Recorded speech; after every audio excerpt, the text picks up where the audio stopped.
देखो 1990s के economic crisis पर बेस्ड फिल्म जो हैं वो बॉलीवुड में बहुत कम बनी है, और जब इस सब्जेक्ट को स्क्रीन पर लाने के लिए मनोज वाजपेयी जैसा एक्टर हो तो भाई एक्सपेक्टेशंस जो है वो ऑटोमेटिकली हाई हो जाती हैं। गवर्नर यहाँ पे देखो एक ऐसी फिल्म है जो ना एक्शन के दम पर चलती है और ना ही इसके अननेसेसरी ड्रामा के सहारे, बल्कि अपनी स्टोरी और परफॉर्मेंसेस के दम पर भाई ऑडियंस को ये फिल्म जो है इंगेज करने की कोशिश करती है। अब यहाँ पे देखो मैं ज़रा शॉर्ट में आपको बताऊँ कि कहानी आखिर क्या है। तो फिल्म इंडिया के उस वक्त को दिखाती है जब देश इकोनॉमिक कोलैप्स के बिल्कुल करीब पहुँच गया था और एक आरबीआई गवर्नर को पूरे सिस्टम के प्रेशर के बीच देश को यहाँ पे संभालना था। अब यही चीज़ें तो हमें आगे देखने को मिलती है कि यहाँ पे मूवी की स्टोरी रमन यानी एस वेंकटरामन के अराउंड घूमती है, जो एक ब्यूरोक्रेट से आरबीआई गवर्नर बनते हैं और जब देश की इकोनॉमिक क्राइसिस में फंसी होती है यहाँ पे हमें चीज़ें देखने को मिलती है कि किस तरीके से वो यहाँ पे निकालते हैं। फॉरेन रिजर्व्स जो है लगभग खत्म हो चुके हैं, इन्फ्लेशन बढ़ रही है, फ्यूल की दिक्कत है और पॉलिटिकल प्रेशर जो है वो अलग चल रहा है।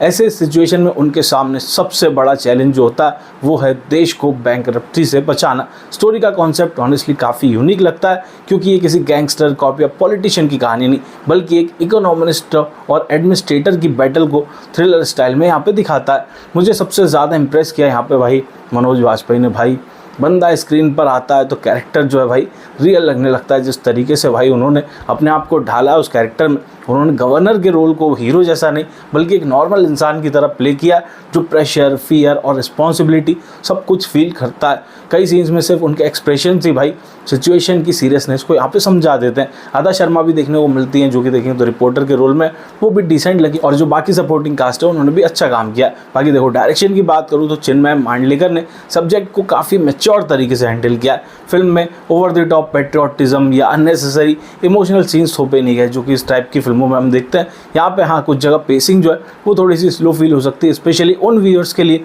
जो कमर्शियल एंटरटेनमेंट एक्सपेक्ट कर रहे हो। ये मूवी मास एक्शन एंटरटेनर नहीं है, ये एक पॉलिटिकल इकोनॉमिक थ्रिलर है और उसी टोन में ये फिल्म चलती है। तो थोड़ा सा आपको बीच बीच में स्लो भी फील होगी और कुछ लोगों को तो हो सकता है कि कुछ ज़्यादा ही बोरिंग सी भी लगे। बैकग्राउंड स्कोर और सिनेमेटोग्राफी भी फिल्म की जो टेंशन है उसको अच्छा सपोर्ट करते हैं। जब इकोनॉमिक कोलैप्स के एज पर होती है और मीटिंग चल रही होती है, वो जो सीन हमें देखने को मिल रहा होता है भाई जेन्युइनली भाई टेंस लगता है। आप मतलब खो जाते हो कि भाई मतलब आपको टेंशन होने लगती है कि हो क्या रहा है। तो ये सारी चीज़ें हैं। मूवी आपको ये रियलाइज़ करवाती है कि कभी कभी देश को बचाने वाले हीरोज़ बैटलफील्ड में नहीं होते, ऑफिस के कॉन्फ्रेंस रूम में भी होते हैं। तो ये सारी चीज़ें हमें देखने को मिलती हैं। बाकी यदि मैं आपको नेगेटिव्स की बात करूँ कि आखिर कमियाँ इसमें क्या क्या है, तो यहाँ पे देखो कुछ टेक्निकल और इकोनॉमिक डिस्कशंस जो है आम ऑडियंस के सर के ऊपर से जा सकते हैं। कुछ चीज़ें जो है वो आपको समझ आएगी नहीं कि भाई क्या बातें हो रही, क्या चल रहा है। कुछ व्यूअर्स को लग सकता है कि फिल्म और ज़्यादा इमोशनल डेप्थ जो थी वो एक्सप्लोर कर सकती थी, लेकिन ओवरऑल नैरेटिव इतना एंगेजिंग है कि यहाँ पे इंटरेस्ट जो आपका बना रहता है। मेरे हिसाब से गवर्नर उन लोगों के लिए ज़रूर देखने लायक है जो रियल इवेंट्स पर बेस्ड फिल्में जो होती हैं उन्हें देखना पसंद करते हैं। तो ये मूवी एंटरटेनमेंट के साथ एक इंपॉर्टेंट चैप्टर भी आपको याद दिलाती कि इंडिया ने इकोनॉमिक क्राइसिस से कैसे फाइट की थी। और मनोज वाजपेयी की परफॉर्मेंस भाई क्या तो भाई बंदा मतलब देखो हमेशा ही वो ज़बरदस्त एक्टिंग करते हैं, लेकिन अभी बीच में थोड़ा सा देखेंगे तो उस तरीके की फिल्में वो दे नहीं रहे थे, उस तरीके की परफॉर्मेंस वो नहीं दे रहे थे जो एक टाइम पे वो दिया करते थे भाई अलग ही।